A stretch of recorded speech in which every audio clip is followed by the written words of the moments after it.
अस्सलाम वालेकुम दोस्तों, ऑनलाइन सॉफ्टवेयर की जानिब से मैं हूं शाह हुसैन बंगश। आज इस ट्यूटोरियल में मैं आप लोगों के साथ डिस्कस करूंगा गेमिंग के हवाले से कि how to become a game developer, यानी हम ऐसा क्या करें कि हम गेम डेवलपर बन जाए। तो इसकी मुख्तलिफ टॉपिक्स है, तो हम एक एक टॉपिक्स को देखते हैं और डिस्कस करेंगे कि गेम्स का इन टॉपिक्स का क्या रोल है और ये गेम के लिए क्यों यूज़ होता है। तो फर्स्ट जो है, अगर आपकी जो सॉफ्टवेयर की हम बात करेंगे, यूनिटी ज़्यादातर लोग यूज़ करते हैं। यूनिटी जो है एक एडवांस लेवल सॉफ्टवेयर है जहाँ पर लोग गेम्स बनाते हैं, 2D 3D गेम्स बनाते हैं। तो फर्स्ट आपको क्या करना चाहिए कि आपकी यूनिटी का जो इन्वायरमेंट है, जो इसका स्टूडियो का जो इन्वायरमेंट है, तो आप उसके साथ फेमिलियर होना चाहिए और आपको उसके बारे में देखना पड़ेगा कि इसकी जितना भी ऑप्शन है वो क्या काम करता है और गेम पर इसका रोल क्या है। तो दूसरा जो बात हम करते हैं 2D 3D गेम्स के बारे में कि 2D गेम्स और 3D गेम्स यूनिटी में बनाता है लोग, तो इनमें डिफरेंस क्या है। और 2D जो है वो 2 डायमेंशन है और 3D जो है वो 3 डायमेंशन है।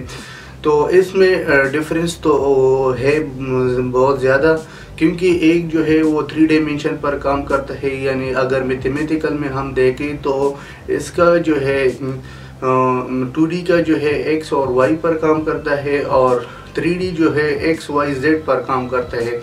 तो इसकी जो है मुख्तलिफ, अगर हम इसके लेंथ की बात करें, लेंथ में जो है 2D में लेंथ और हाइट होगा और जो 3D है उसमें लेंथ, हाइट और वेट, इन तीनों पर काम करता है। तो इसके साथ साथ जो तीसरा टॉपिक है वो है ग्राफिक्स के बारे में कि आपको ज़रूर ग्राफिक्स का नॉलेज होना ज़रूरी है और ग्राफिक्स को आपने देखना है कि ग्राफिक्स को हम गेम में कैसे डिज़ाइन करेंगे। जो भी कैरेक्टर हम बनाते हैं या जो भी गेम का जो भी मटेरियल हम बनाते हैं तो उसका ग्राफिक्स करते हैं। ग्राफिक्स के ज़रिए से आपने क्या करना है, गेम में खूबसूरती पैदा ला सकते हो। तो इस तरह ग्राफिक्स के बाद नेक्स्ट टॉपिक जो है वो फिज़िक्स के बारे में है कि फ़िज़िक्स गेम का रोल क्या है। अगर हम ज़्यादा फोकस करें तो फिज़िक्स का भी बहुत ज़्यादा रोल है गेम डेवलपमेंट, क्योंकि जब दो ऑब्जेक्ट आपस में एक दूसरे से जब कोलिजन होता है इन दोनों ऑब्जेक्ट को, तो उधर हम क्या करते हैं, फिज़िक्स को यूज़ करते हैं। और अगर आपने ग्रेविटी को सेट करना है, सेंटर में करना है, या आपने जो भी पॉइंट उसको बताना है, तो उसको फिज़िक्स का रोल है। और फिज़िक्स जो है कोलिजन और ग्रेविटी के लिए यूज़ होता है। और इसके बाद हम बात करेंगे स्क्रिप्टिंग के हवाले से कि स्क्रिप्टिंग क्या है। लेट सपोज आपने यूनिटी का इन्वायरमेंट को भी आपको पता है और आपने उसको ग्राफिक्स भी किया था। ग्राफिक्स के बाद आपने फिज़िक्स भी आपको आता है। अभी जो है स्क्रिप्टिंग की बात करते हैं कि जब आप कोड लिखते हो या कोड करते हो गेम पर, जो फंक्शनलिटी डालते हो उसको हम स्क्रिप्ट कहते हैं। स्क्रिप्ट की 3 लैंग्वेजेस लोग यूज़ करते हैं, एक है C# और दूसरा है जावास्क्रिप्ट और तीसरा है बू। तो इन तीनों लैंग्वेज को आप यूज़ कर सकते हो, लेकिन ज़्यादातर लोग जो है वो C# को यूज़ करते हैं। C# जो है वो फास्ट है as compare to other languages. JavaScript अगर आप वेब की कोई गेम बनाते हो या आपकी सोशल नेटवर्क का कोई ऐप बनाते हो तो फिर लोग जो है जावास्क्रिप्ट को यूज़ करते हैं, लेकिन C# में भी आप वो काम कर सकते हो। C# जो है वो भी फास्ट भी है और बहुत इन दोनों लैंग्वेजों से बेहतर है, लेकिन बू लैंग्वेज जो है वो कोई इतना ज़्यादा यूज़ नहीं करता। तो नेक्स्ट टॉपिक जो है वो है नेटवर्किंग के बारे में कि आपने इसका मल्टीप्लेयर नेटवर्क कैसे बनाना है। लेट सपोज आपके पास 20-30 कैरेक्टर है, तो आपने इस कैरेक्टर को कैसे जो है मल्टीपल नेटवर्क बनाना है। और इसका एक जो है प्ले गेम होगा, उन प्ले गेम क्या करता है, इन सब कैरेक्टर को कंट्रोल करता है एक मेन फंक्शन से। तो आपने क्या करना है, इसका मल्टीपल नेटवर्क बनाना है।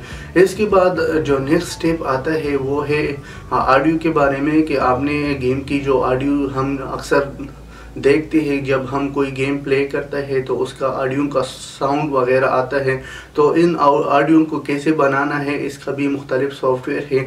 आप उस सॉफ्टवेयर के लिहाज से आप ऑडियो बना सकते हैं।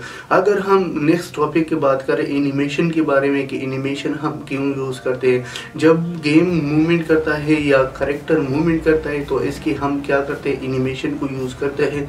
और गेमिंग में एनिमेशन का बहुत ज़्यादा रोल है। अगर हम बात करें लेट सपोज एक गेम है वो वार की या फाइट की एक गेम है या दो करैक्टर आपस में एक दूसरे से लड़ता है, तो जो इसकी मूवमेंट है उसको हम क्या कहते हैं, एनिमेशन। एनिमेशन की भी मुख्तलिफ सॉफ्टवेयर है जैसे माया है, ब्लेंडर है। तो ज़्यादातर लोग ब्लेंडर को यूज़ करते हैं और ज़्यादातर लोग जो है माया को भी यूज़ करते हैं, लेकिन मेरी पॉइंट ऑफ व्यू से माया जो है वो बहुत बेस्ट है क्योंकि इसमें आप हर किस्म काम कर सकते हो माया में।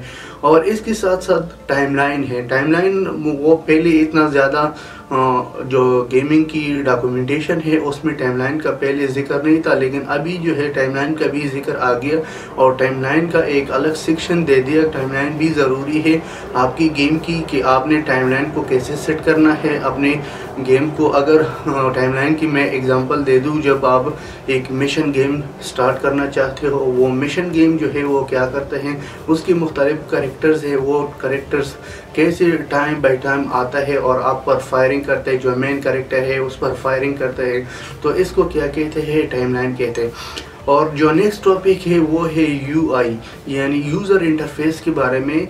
बहुत इम्पोर्टेंट सब्जेक्ट है। अगर आपने एक गेम बनाया था उसका कोई यूज़र इंटरफेस अच्छा नहीं है तो लोग उसको यूज़ नहीं करता और फिर आपकी जितना मेहनत है वो फजूल है। तो ज़्यादातर लोग क्या करता है, डिज़ाइन चीज़ों को एक्सेप्ट करता है और यूआई जो है आपको इतना अट्रैक्टिव बनाना है कि लोग जब उसको देखते हैं तो लोगों को मज़ा आता है कि यार इसको डाउनलोड करो। तो डिज़ाइन बहुत आजकल दुनिया में डिज़ाइन बहुत ज़रूरी भी है और डिज़ाइन से आप मार्केट करोगे, डिज़ाइन के बगैर आप कुछ भी नहीं कर सकते हो। तो इसका जो नेक्स्ट पार्ट है वो है नेविगेशन के बारे में और पाथ फाइंडिंग के बारे में। अगर आपको नेविगेशन के बारे में पता नहीं, ज़्यादातर लोग जो है वो आर्टिफिशियल इंटेलिजेंस को यूज़ करते हैं क्योंकि गेम में आजकल ज़्यादातर आर्टिफिशियल इंटेलिजेंस आता है।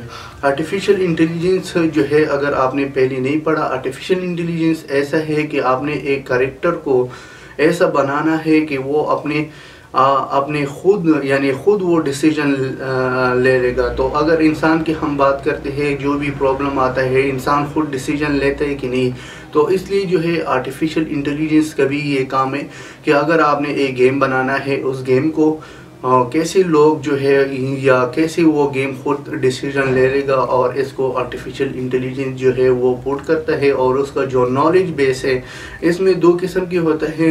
इंसान की जब हम दिमाग की बात करते हैं या वो क्या करते हैं, दिमाग फैसला लेता है और फिर दिल को कहता है, दिल जो है उसको एक्सेप्ट किया था तो फिर वो इंसान वो काम करता है। तो इस तरह गेम भी है, गेम की भी है जो है एक नॉलेज बेस है और एक इन्फ्रेंस नॉलेज है।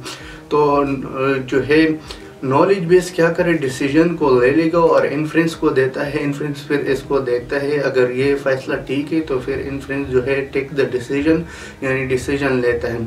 तो इसके नेक्स्ट पार्ट में हम वर्चुअल रियलिटी के बारे में बताएंगे। वर्चुअल रियलिटी अगर हम फोकस करें वर्चुअल रियलिटी की ऊपर तो ये भी काफ़ी पॉपुलर है। ज़्यादातर लोग वर्चुअल रियलिटी में मूवीज़ बनाते हैं और इसके मुख्तलिफ गेम्स आते हैं। तो वर्चुअल रियलिटी जब आपने कोई एक प्रोडक्ट है स्पेक्टिकल, वो आपने जब पहना था आपने आंखों में, तो आप ये महसूस करते हो कि मैं रियल में फ़ाइट करता हूँ या रियल में मैं हूँ ये। तो आपने क्या करना है, वर्चुअल रियलिटी जो है ये भी बहुत इम्पोर्टेंट सब्जेक्ट्स है। तो इसमें लोग क्या करते हैं, इस तरह लोग जो है वीडियो गेम करता है और आपकी जो वीडियो गेम आता है तो इस तरह बनता है जो मैंने इन स्टेप्स को बताया था स्टेप बाय स्टेप। अगर जो भी क्वेश्चन है आप लोगों का तो आप पूछ सकते हो गेमिंग के हवाले से। अगर आपने APIs यूज़ नहीं किया था, APIs भी ज़रूरी है गेमिंग के हवाले से। तो APIs को हम दूसरी ट्यूटोरियल में फिर डिस्कस करेंगे। तो अगर आपने हमारा ऑनलाइन सॉफ्टवेयर को सब्सक्राइब नहीं किया था तो हम आपको रिक्वेस्ट करते हैं कि ऑनलाइन सॉफ्टवेयर को सब्सक्राइब करो, क्योंकि जितना भी लेटेस्ट टेक्नोलॉजीज़ हैं उन लेटेस्ट टेक्नोलॉजीज़ की हम वीडियोज़ अपलोड करते हैं और आप लोगों के साथ शेयर करेंगे। तो चलो इंशाल्लाह नेक्स्ट ट्यूटोरियल में मिलेंगे। अल्लाह हाफिज़, टेक केयर।